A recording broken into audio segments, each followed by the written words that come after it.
Interesting article, but not at all surprising. Doctors warn rare and unusual cancers are killing alarming numbers of people. By Sean Adi Tabataba, Tabatai, of the People's Voice. Doctors in the U.S. are warning of a rare and unusual cancer killing alarming numbers of people in the wake of the COVID pandemic. According to doctors, since 2021, aggressive cancers are appearing in young patients who don't typically fit the bill for the unusual types of cancer diagnosis they are receiving. DailyMail.com UK reports, and they're coming down with obscure forms of disease that typically affect seniors in their 70s and 80s, including hard-to-pronounce ones like, I can't even pronounce this, CHOLANGIOCARCINOMA, a rare and lethal cancer of the bile ducts. There are other strange things happening, such as patients coming down with multiple cancers at the same time. Well, that's because their immune system has been totally destroyed. The pandemic forced people to isolate and put off preventative care measures that would screen for various types of cancers out of fear of being infected. Well, I don't really agree with that, because kids aren't going to go get tested for cancer because, again, they're not usually affected by it until they get much older, like 70s and 80s. But doctors do not believe this is the primary driver of advanced rare cancer cases. Instead, they link COVID itself to blame. Dr. Kashyapa Patel, a North Carolina oncologist, has seen phenomenal firsthand. He saw a patient in his 40s in 2021 who had a rare cancer of the bile ducts, which transport fluid produced by the liver to the small intestine, while it aids in absorption and digestion of fats. This type of cancer typically affects people in their 70s and 80s. Then multiple other patients he met with were diagnosed with an array of different cancers. Sometimes he said he has never seen in his 2 decades of practicing medicine. One couple he investigated were Bob and Bonnie Crowell of Fort Mill, South Carolina, who, in a 14-month period, were diagnosed with 3 types of cancers between them, despite having no family history of the disease. Mr. Crowell was diagnosed with a rare chronic blood and bone marrow cancer, while Mrs. Crowell had a cancerous mass in her abdomen, weighing 8.5 pounds, according to the Washington Post. Mr. Crowell later learned that several of his neighbors had some type of cancer. It's like a cold. It seems like everyone has it.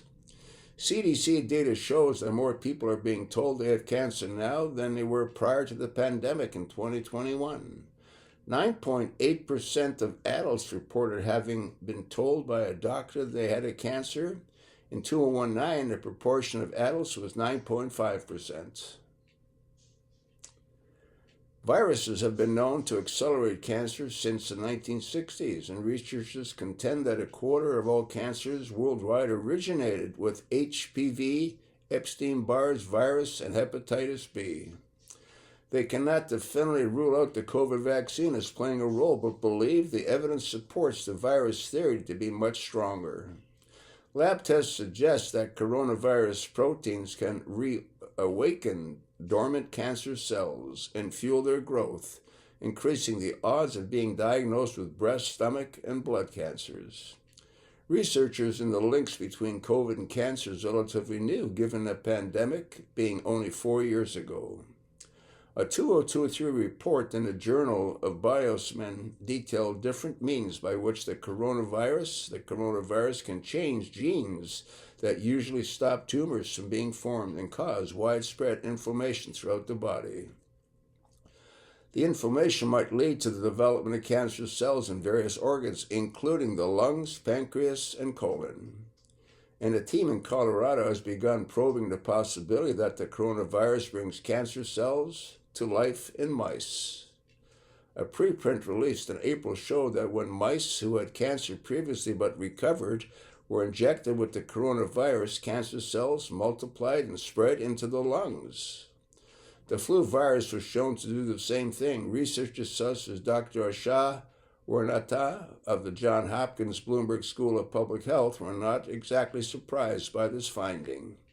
She said that it makes sense that something like influenza or cold that triggers inflammation could change the immune microenvironment, adding, "It's rare that the data are so striking." Dr. Warnata said, "Mitigating risk of infection may be of particular importance for cancer patients," Warnata said. Based on the study's finding, measures adopted by the vulnerable patients starting in the early days of the pandemic, wearing masks, avoiding crowded places, getting vaccines, being even more important. The data shows that cancer incidences is up compared to 2019, the eve of the pandemic. That year, about 1.7 million cancer diagnoses were reported, and 599,601 people died of cancer in 2019. In 2020, an estimated 1.9 million new cancer diagnoses were made, with around 609,000 cases proving fatal. 2023 data has not yet been made available, but projections show these cases and deaths increasing once again. The NIH estimates that nearly 2 million new cancer cases and nearly 610,000 cases of deaths are projected to occur in the U.S. that year, but tallies are still being conducted. Dr. Patel is now researching the connection himself based on data from over 300 patients. His office has logged over 15 patients with multiple cancers, about 35 who had rare cancers, and 15 couples with new cases since the pandemic began 4 years ago. That's interesting, 15 couples. So the husband and the wife both had cancers.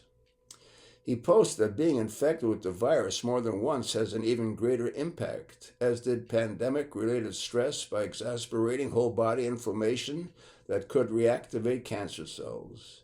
Even during the first year of the COVID pandemic, up to December 31, 2020, doctors began noticing an uptick in cancer cases. A 2023 report in the journal Lancet Oncology looked at 2.4 million adults who had been diagnosed with cancer in 2018, 2019, and 2020. New cancer cases fell after the start of the pandemic, but ticked up at the end of the year. The odds of being diagnosed with an advanced stage 4 cancer was more than 7% higher in 2020 compared to the previous year. Dr. Jiong Han, a top researcher at the American Cancer Society and lead author of the Lancet Oncology study, said the biological mechanisms underpinning the coronavirus could be at play. He said, "I don't have the data to support this opinion, but it's an important question to follow up on." Well, there you go, folks. If you took the shot, and if you took multiple shots, you might find yourself as a cancer patient if you survive. I'll attach the link. Look at it, pass it along, and thanks for listening.